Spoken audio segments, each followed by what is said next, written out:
Motherfuckers, come on, motherfuckers, come on, motherfuckers, come on, motherfuckers, come on, motherfuckers, come on, motherfuckers, come on, motherfuckers, come on, motherfuckers, come on. I got 7 Mac 11s, about 8, 38s, 9, 9, 10 Mac 10s, the shits never end. You can't touch my riches, even if you had MC Hammer and them 357 bitches. Biggie Smalls, the millionaire, the mansion, the yacht, the 2 weed spots, the 2 hot blocks.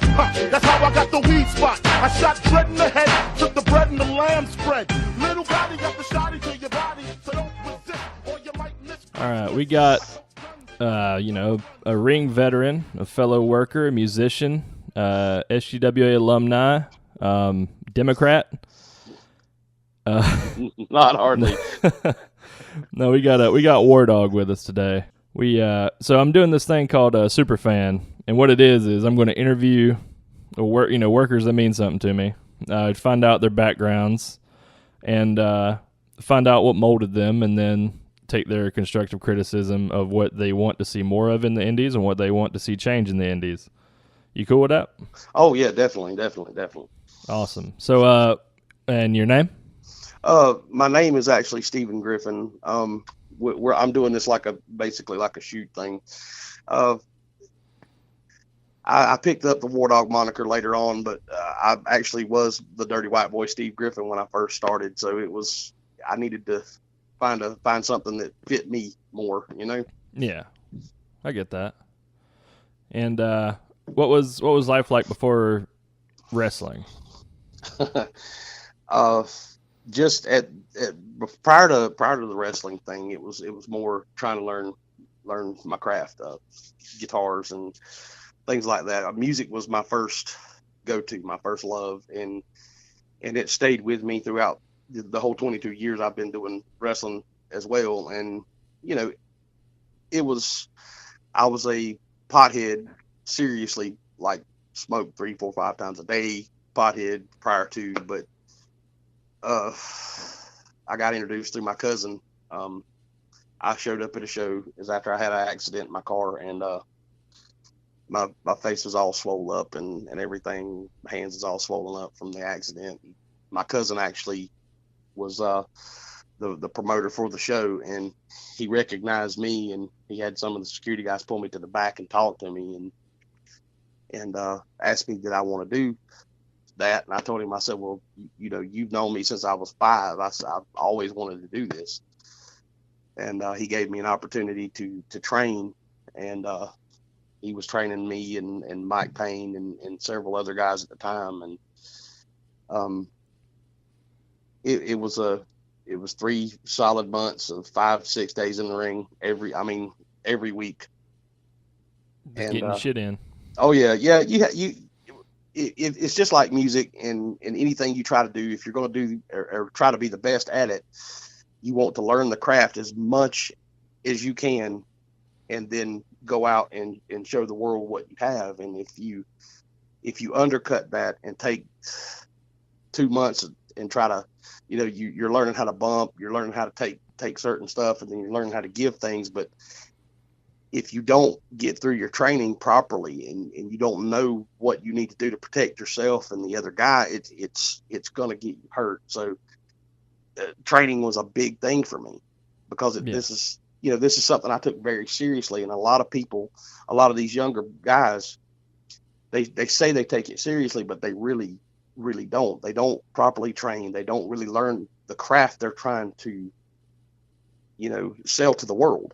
Yeah. And you can't show someone else or do for someone else if you don't know yourself what to do. So that is an integral part of anything, musically, wrestling, even putting houses together. If you don't know how to do wall studs, then you got to learn.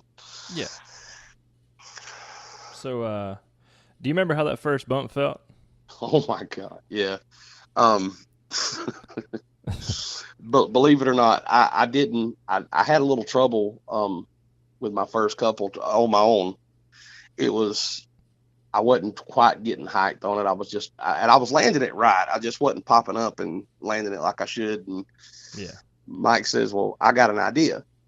I said, okay, well, normally when he says that, it's like, oh shit, what are we doing now? And Yeah. he put, I want to say one of the other guys, maybe it was Dwayne, who was training with us at the time as well. He had just kind of started training. He put Dwayne behind me, like the old school, the kid gets in behind you and the other kid pushes you. Yeah. And he did that to me. And basically it, I landed it and I did tuck my head. So I didn't get the headache on that one. Yeah.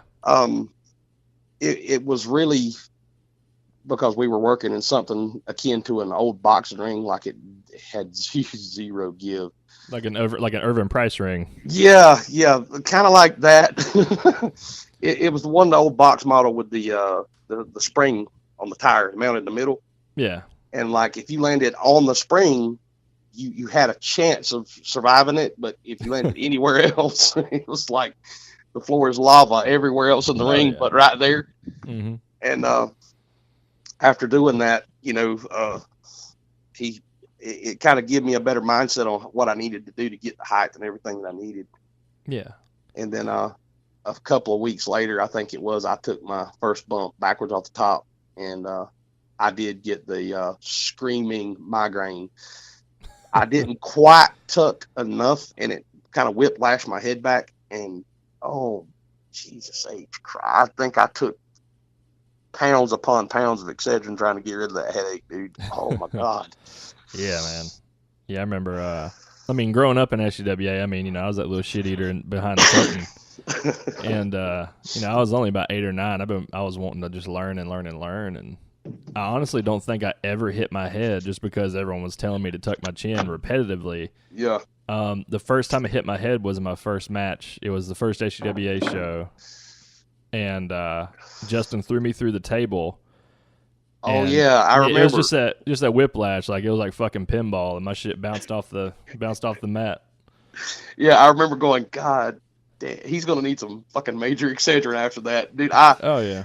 I was there, and honestly, because it was it was the memorial show for Wayne, and me and Wayne might have had a difference here too, here a time or two, but the thing was he gave me the first legit chance as a worker to really show what I could do and get and get some shine. Oh yeah. And I will never ever forget that man for that, and I will always have mad respect for him, just like I will you.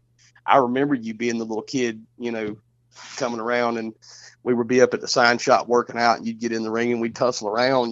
It was little stuff like that made that show what it was, because of the fact we were all kind of a tight knit group, and we were more family than we were working on a card together. It's a lot different now. Exactly. Because you don't have that aspect, and it's just everybody. It's a pissing contest these days, and people don't want to work together like they used to. Yeah, this is literally, I've seen a meme on Facebook about it, but it's the truth. The guy says, all right, well, you'll give me this here, and then I'll nip up, give you a reverse Rana, blah, blah, blah. And the other guy, it basically had a picture of the guy who plays Black Panther, and he's holding his hands out. And he's like, we don't do that here. Yeah. Which there's a time and a place for, and I've said this 100 times, and I've actually written, comments on Facebook about it. Guys like Johnny Romano get it. Romano is, some people don't like him. Some people do like him. I happen to like him simply because he understands a lot more about what he's doing than some of these other young guys do. I mean, he makes a mistake here or there. It's nothing that can't be, worked with. He's aware of things like the crowd, for example. He knows that the crowd is there, work off of them. There's some workers I see these days, they don't even acknowledge the crowd. And that's your selling point. That's what's going to bring you back. Well, it to me, that's like Walmart just, throwing shit on the shelf and saying, hey, this is all we have, pick through it, it's yours, whatever. Yeah. But if you have them engaging you like and it's almost like being in retail sales, you have to acknowledge the public, because the public is what pays your paycheck, And that's very important part of what you're doing.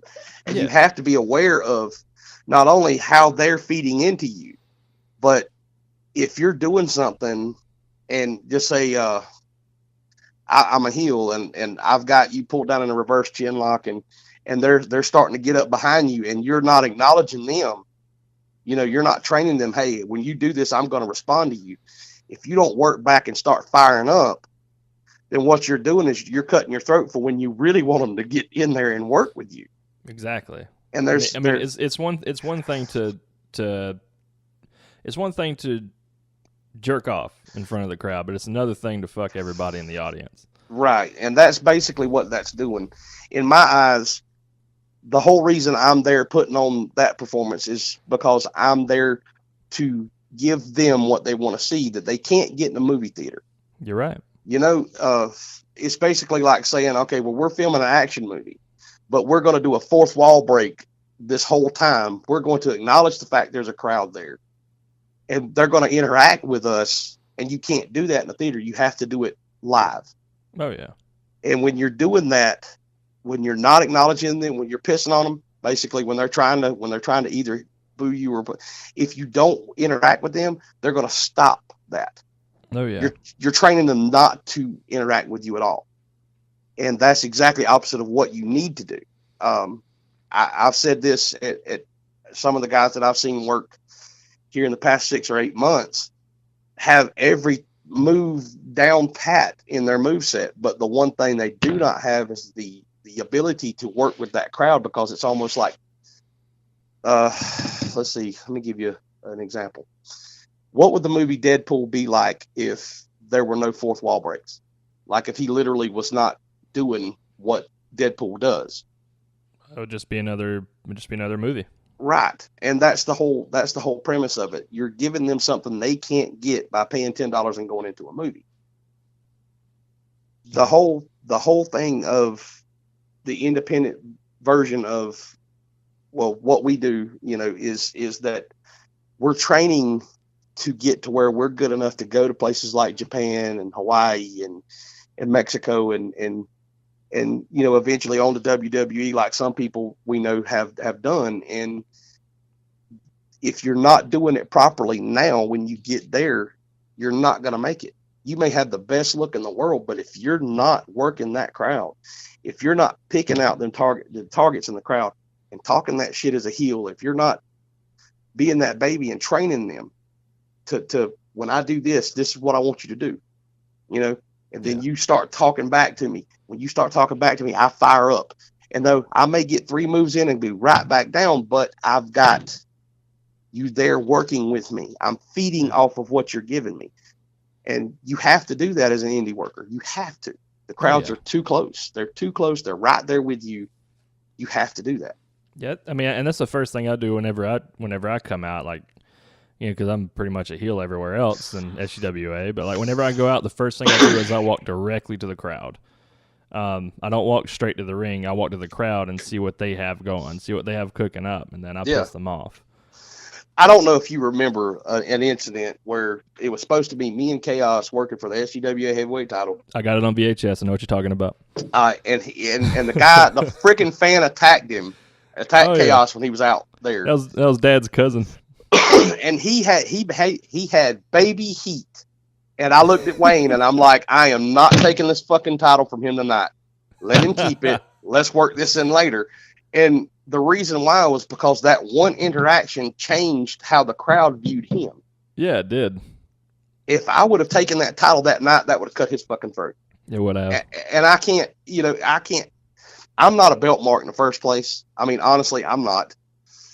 And I've never been.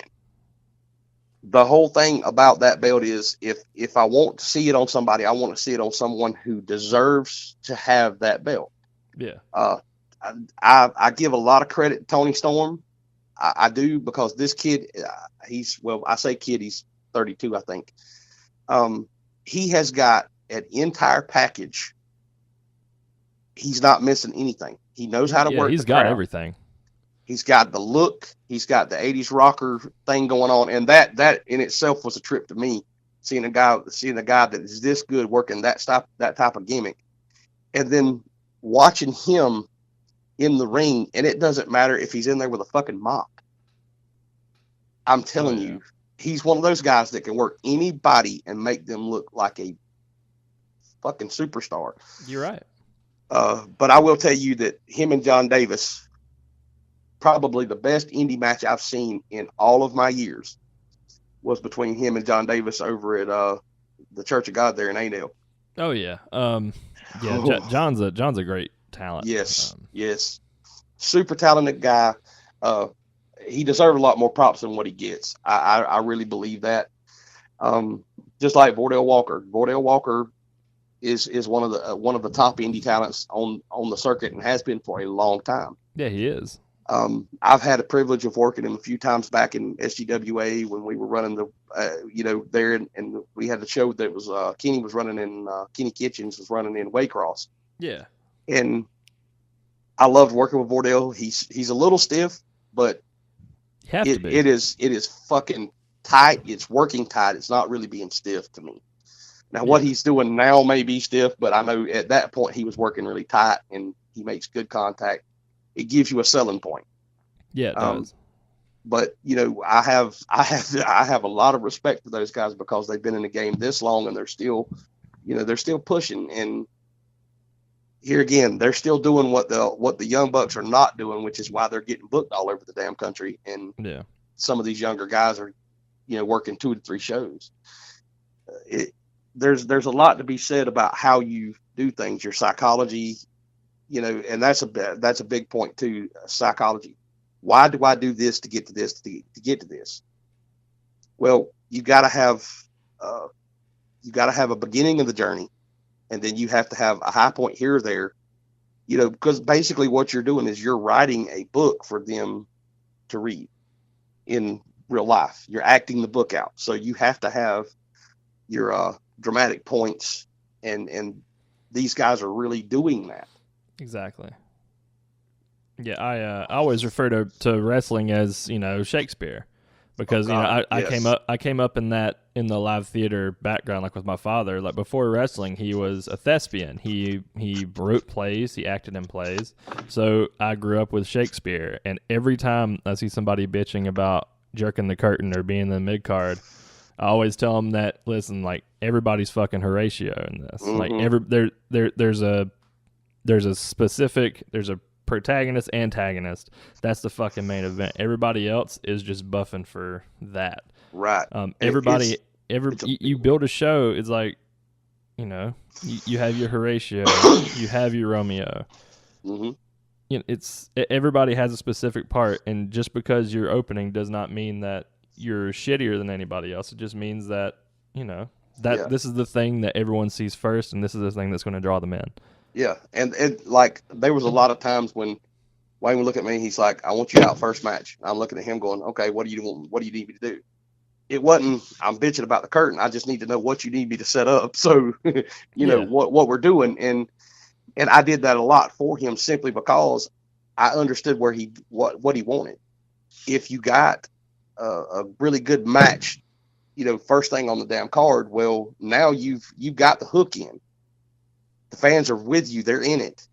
And it's everybody else's job to keep that heat going throughout the night. And if they don't do their job, guess what? It's on them. But if I go out there and do mine to the best of my ability, and I've got if I jerk the curtain, I've got the loudest pop of the night, somebody behind me on the card ain't doing a fucking job. You got a point. I mean, if you're going to get paid, and let's face it, today's guys in the indies, they're not making what we were at that point. Yeah. They're not. They're really not. And the reason why they're not is because a lot of these promoters can't afford to pay them what they could be worth, because they've got 15 people on the damn card that ain't worth a damn, and you've got that one guy that is worth the shit. And he gets there, and he's got all this inexperienced green talent to work, or I say green talent, I'm saying more or less not trained, and he can do a little bit with them, but it's not helping that promoter build that show. You're right. In order for you to build a program and build a show, it's just like build a football team. You're not going to take the 15 or 20 people you can get and say, all right, I'm not giving you guys any training. I'm just sending you out there. You're not going to do that. You want guys that are trained, that know their job, that can get out there and do their job every damn time they go out there on that field. And that's the same thing you have to have when you're trying to build a card, when you're trying to build a promotion. Wayne Cannon, single-handedly, he had a little help, but I ain't even worried about that. The point is, he had that whole mentality. I can build from here. And he did. We got so much shit in SCWA on the big shoot board and stuff like that. I don't know if you remember the big shoot board. No, I do. I remember I remember Dad and D.L. Norris going back and forth at it. Oh God, yeah.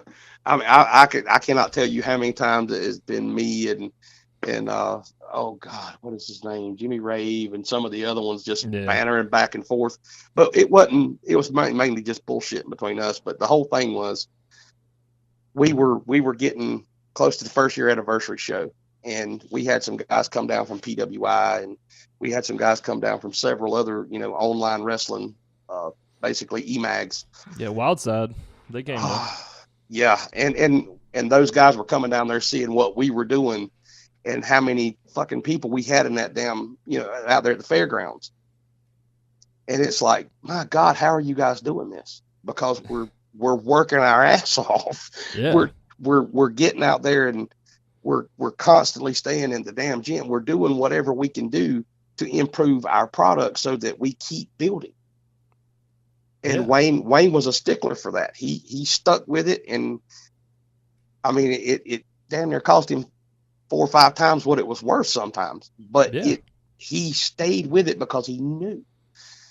And you don't have a lot of promoters. I happen to work under one that as of now, I happen to work under one that I respect, and he has this idea of how he thinks will build, and he's been steadily doing this. He's tried and erred a few times, but he's now starting to build. We're going in the right direction. And he sees this and he's like, God, I wish we'd have done this earlier. Well, we talked about it. We just didn't pull it. Now we know, let's keep rocking it. Yeah.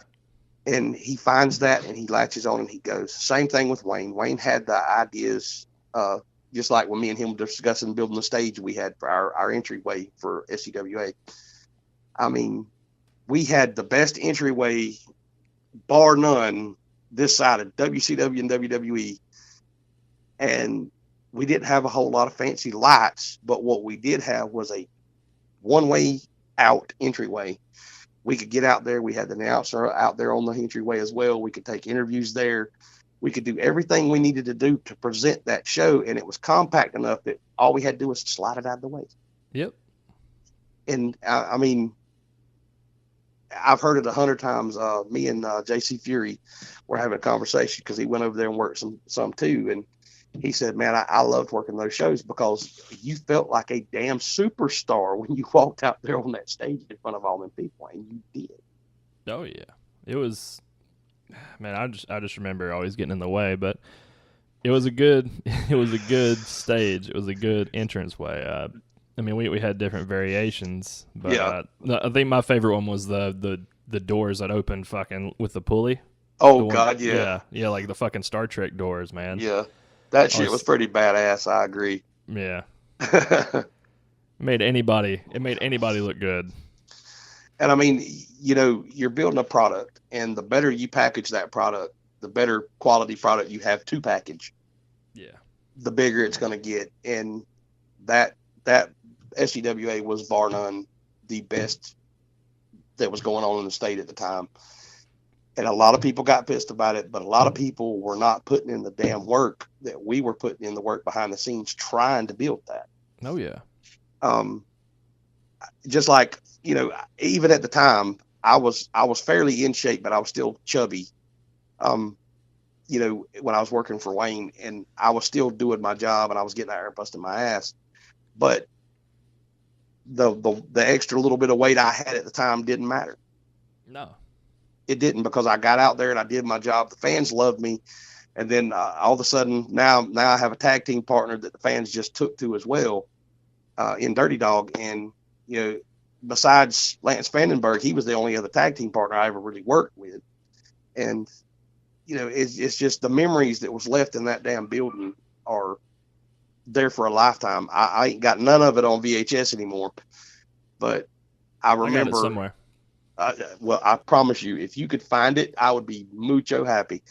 Oh yeah. Because I did a lot of things. The first time I ever did the off the top rope Hurricane Rana was with SGWA.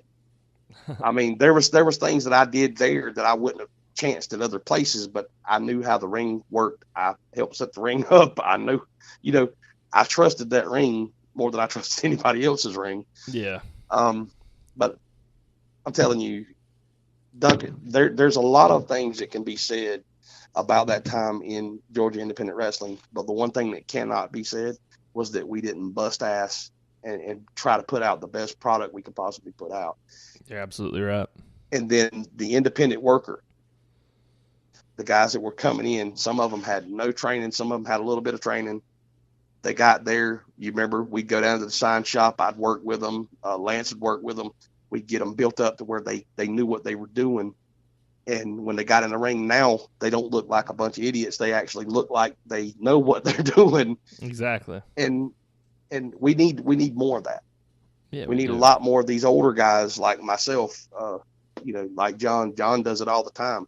Gives them constructive criticism. He says, "Okay, well, if this were me, this is what I would have done." The reason he's telling you that is not to be an ass. It's just saying, hey, when you drug him to this corner and you walk slap across the fucking ring to the other side to do a frog splash, you did a little over. He should have got up. I mean, there's those little nuances that might not seem like a whole lot, but they really do take away from the it's still real to me, damn it aspect. Yeah.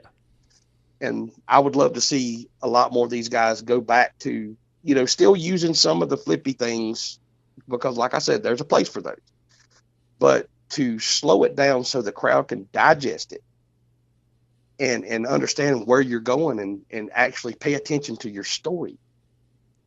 Bingo. Because that's what a lot of the independent guys are missing.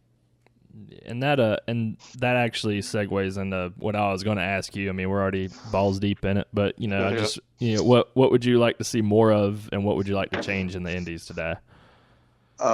Honestly, I don't care what their weight is, what their height is. I want to see more guys with the determination and using the psychology like Tony Storm.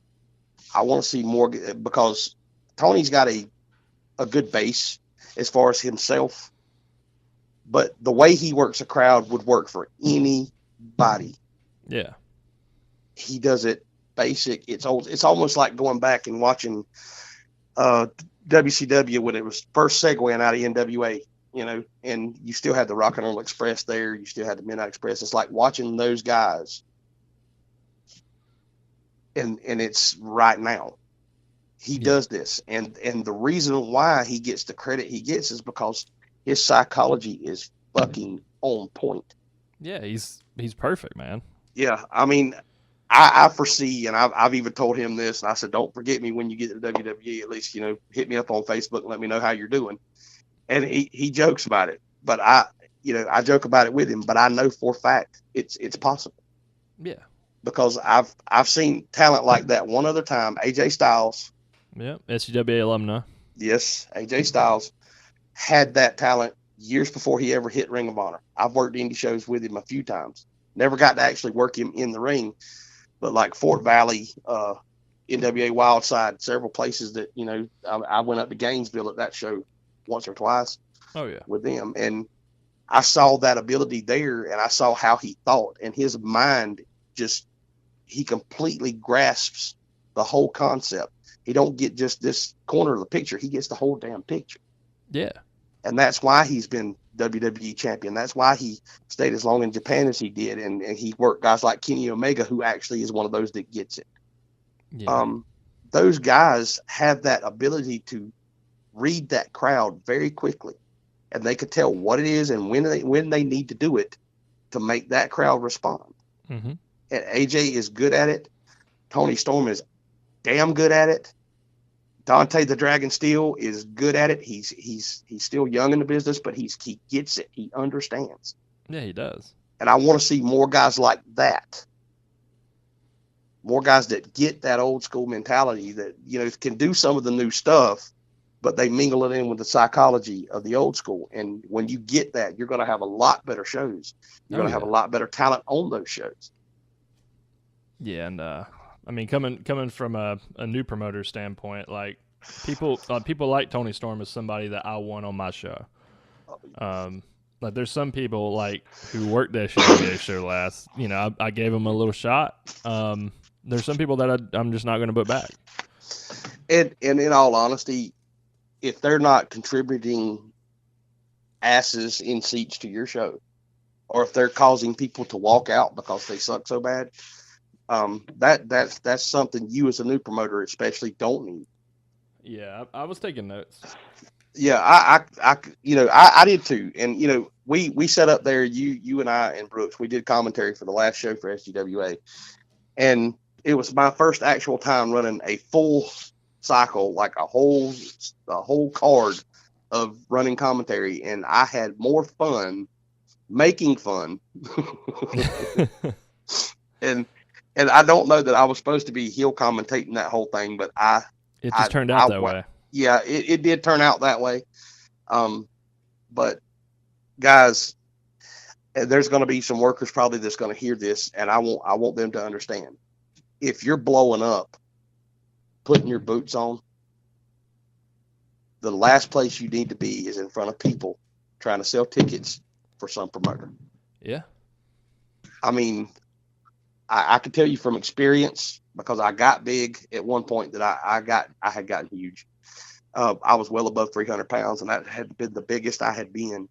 And I basically walked away from wrestling to try to trim myself down and get my cardio back so that I could get in there and actually work and perform, because I felt that I wasn't up to my par. And when I started coming back, I worked a couple of shows in Albany with Jerry. I worked a show for GWE in Milan. And then I started working for Brooks at SWE. And I can tell you the first Wild Adventure show, working in front of I think it was guesstimated around, it was over 2,000 people, but I think it was like 2,300. That was one of the biggest crowds I had. I curtain jerked that damn thing. And myself and Nighthawk, along with Black Fury, which is JC and Burning Black, along with Black Fury, which it was their first time tagging together, and we turned that crowd upside down. But it set the pace for that whole card that night. Oh yeah. And the guys coming in behind us is like, yeah, we're gonna have to do something, because we can't kill them off. They pumped them fucking up, and that was our job. Yeah. And coming from that standpoint, no, I didn't get blown up. I was a little tired at the end of it, but like literally, I was the young kid, because Nighthawk's a little older than I am, and I went in and took the majority of the heat from Black Fury. So I worked my ass off that night. Oh yeah. So by the end of it, I was sucking a little wind, but it wasn't near as bad as I thought it was going to be. But I noticed then. So I started going and trying to find something to keep me outside, to keep me moving, so that I felt better when I got through in the matches, and that makes a big difference. I wasn't blowing up putting my boots on. I was actually able to get in there and work a match and do what I needed to do, without sitting there going, God damn, I need a break. Grab me, pull my hair, do something, get me on my back so I can rest. Take it fucking home. Right. And literally, I've done that before, because I don't know if I actually told you the story about myself and Jared. The first time we worked each other in Ashburn, that he come off the top rope with the elbow, and I didn't set into it right. And like I got fat slapped right on my ribs. Ooh. And it drove every bit of air I had in me out. And I like rolled to my stomach. My ass was up in the air like a freaking 2-year-old, like I was trying to go to sleep. And I was sitting here hollering at Jared. I'm like, take it home, take it home, take it home. Every breath I could get. And he gives me shit about it, and I don't blame him, because it was fucking hilarious the way it turned out. Like, oh yeah. I did enjoy working him because it was one of the few times that, here in the past few years that I had an opponent that understood, the psychology of the business and could really get in there and work that with me. And I'm telling you, that fat slap fucking sucks. Oh man, my God. Man, the thing about ring psychology is it's 90% improv. Yes. And if I mean, honestly, going back to theater, if any fucking wrestler would take an improv class, like, it would severely help. Yes, it would. Thinking on your feet is honestly probably the best. If you can do that and literally resolve in like 2 seconds, even sometimes shorter than that, because I've seen spots where we were in the middle of a match and I whipped the guy into the corner. And matter of fact, it's probably on a tape that your dad had when he goes to do the head scissors and he pops way higher than he needed to. Mm-hmm. And I caught him like right on top of my head, but I scooted back. I pushed out from up under him. I tried to cover it, and it was just a fraction of a second difference in when he should have left and when he held just a second longer for me to get it set up. Yeah. But it was one of those things that could have turned out really shitty. Right. But because I sold it back out from up under him a little bit and then slammed his legs down, it actually kind of covered the botch. Yeah. But like stuff like that does help because you can slip up. Me and Chaos have done it. Me and Chaos during the match, that match that right after he did the baby turn that night, I went to pop him up for a power bomb, and he slipped. He literally slipped out of my hand, so I dropped him back like he had kicked his feet down and blocked it. But he knew as soon as he started going back to kick his feet, so that it looked like he powered down. Yeah. And it was the best thing he could have done because he was so slippery. Like this is at the end of a damn 25-minute match. Like was that the time we waxed the fucking canvas too? Fucking A. And he was slick as a grease BB. And I go to pop him up and I lost him. I'm like, oh fuck. And like I was like, backdrop me, motherfucker. And he slung me up. He did exactly what I asked him to do instead of him going through the chairs. I did. But the whole point was we covered it and nobody knew but me and him. Yeah. And that was the purpose of it. And improv is a wonderful thing to have. You're right, man. It is super, super good for anybody in the wrestling business to have that ability to be able to just roll with it. Yeah, man. Man, we could probably do another fucking podcast on everything SGWA had, but yeah. Oh shit, that take 2 or 3 weeks worth of podcasts, man. Oh, no doubt. I mean, we had everything, man. We had, packed houses. We had someone almost die in a fucking body bag one time. I wasn't there for that one, but I did hear about it. Oh fuck, Paul Wood, man, if you're listening, I'm just glad you're okay. Yeah, I actually heard about it like the following day, and I'm like, oh fucking God, are you kidding me? Yeah, man, fucking second-degree burns, I think it was. Yeah. It was pretty bad, but we do a lot of as workers, we do a lot of stupid shit that we probably should not do. You're right. But the thing is, you have the memories from it, and would I go back right now and change anything? No, not at all.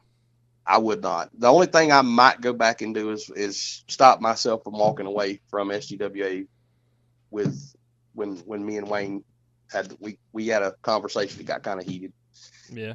And it was a difference in opinion, not over something that it really involved me, but me seeing it from the outside. I went to him with it, and I probably got a little too heated with it. And I know he did. And, the thing was, we kept in touch. I talked to Wayne all the time, so I had to walk away from the situation because it was, from me seeing it from the outside, I was getting pissed off, and there was really nothing he could say or do about it at the time. And I did walk away for a little while. So, I would have maybe handled that particular incident a little differently than I did. But as far as regretting the crazy shit that I pulled off in the ring and the things that I've done for the fans, no, I don't regret a damn day of it. Don't regret a single second. That's right. Because that was my legacy, and that's what I left for them. They'll have those memories. I have those memories. And guys, if you're listening, you want to make those type of memories with your fans. because you'll get old one day and you'll maybe not go to a place you've worked in 15 years, and you'll have that one little kid that was there when you did. He's now 20 years old, and he'll look at you. I know who you are. I remember I used to watch you every match. You were my fucking main man. When you get that, and I've had it right there in Hazelhurst, as a matter of fact. Douglas, Fitzgerald, some of the places, some of the few places I've worked down here. I worked a lot of them up north that I hardly ever visit. The fact that you still get recognized and these kids still come up to you and say, hey, I know who you are. Could you autograph this for me? Oh, yeah. It's that means a lot to me. And I mean, on the flip side of it, I know, like with me meeting Dusty Rhodes when I did, like right as I was starting to train, that one meeting, I got 4.5 to 5 hours of talking to him and Dave Sullivan. And that meant the world to me. They're just giving people. I mean, oh yeah. I mean, we could do another fucking podcast on Dusty. He was fucking incredible. He's a top-notch individual. Yes, he is. And he's done a lot of crazy shit in the business too. But the thing was, he did it all, and he did everything he could to keep the business alive and make it better than it was before he got to it. And that's what we need to focus on as individuals for our promoters. If we can't contribute and make something, make us worth being there, then we don't need to be there. You're right. Man, I mean, I honestly think that's a good stopping point. Yeah. And that's exactly on the button about what we wanted to talk about. Agreed. Yeah, man. Thank you so much for calling in, and Anytime, dude. And next time maybe we'll get a little bit more into the music side of things too, because I'm telling you, I wanna tell everybody about staying up with you, as a matter of fact, because your band's gonna be playing. Where was it again? I just saw the message just like 3 days ago. Oh yeah, yeah. We're playing at Rascals in Lake Park on July 7th. Supporting local musicians, supporting local indies. That's where it's at, man. That's talent that you can't see anywhere else. Go out and see these guys. Triforce, the band I'm in with Matthew Williams and Brian Trusso, we're going to be in Ashburn doing a rock and wrestling event for SWE, and we're going to try to blow the fucking doors off that building. We're going to have a lot of fun with it. So show up, see these guys, support these indie musicians, support these indie wrestlers, because that's why they make it to the big shows, because they get that support. That's right. Be there for them. Yeah, man. I think that's a great stopping point, and thank you so much, Wardawg, for calling in and taking the time out of the day, man. It's always good talking to you. You're absolutely welcome. Call me back if you need me to do this again, dude. I don't mind it a bit. You got it, brother. All right, man. Be good. You too.